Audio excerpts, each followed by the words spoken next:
thank you for taking a couple of minutes out of your very busy schedule here in Miami, Florida. We're here at KPMG's International Tax Conference. You are a senior international tax partner with KPMG in Cyprus, and I heard you talking to clients about the implementation of ATAD in Cyprus. Very interesting. Can you share with me a couple of the key points you've been talking to clients about in that regard? Thank you, Rodney.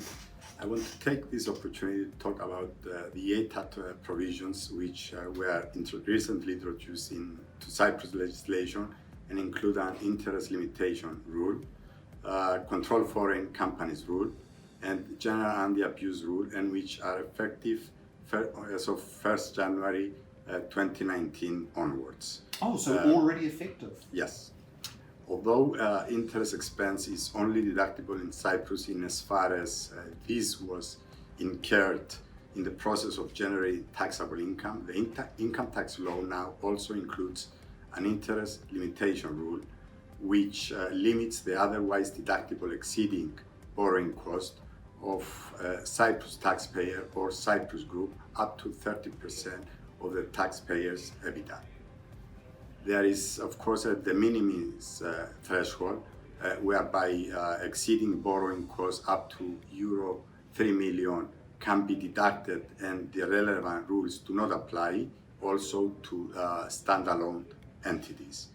As far as the legislation concerns, it does also provides for a group escape provisions, which allows a company which forms part of a consolidated group for financial accounting purposes to fully deduct its exceeding borrowing costs if its equity over total assets ratio is equal or to higher than the respective group ratio, that is if it's not lower than the group's ratio by more than 2%.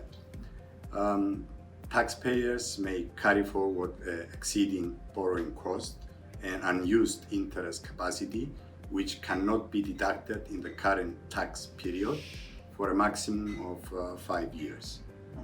The newly introduced CFC rule captures undistributed income of a CFC arising from non-genuine arrangements which have mainly put in place pursuant to a tax motive.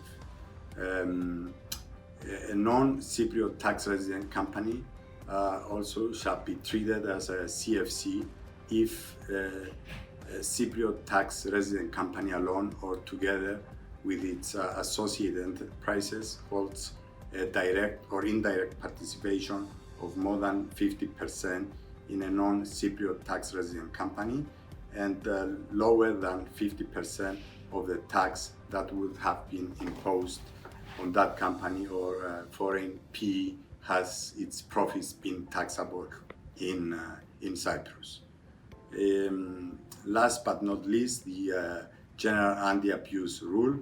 Cyprus shall ignore an arrangement or a series of arrangements which having been put into place for the main purpose or one of the main purposes of obtaining a tax advantage. The GAR will therefore target all non-genuine transactions performed in a domestic or a cross-border situation. Thank you.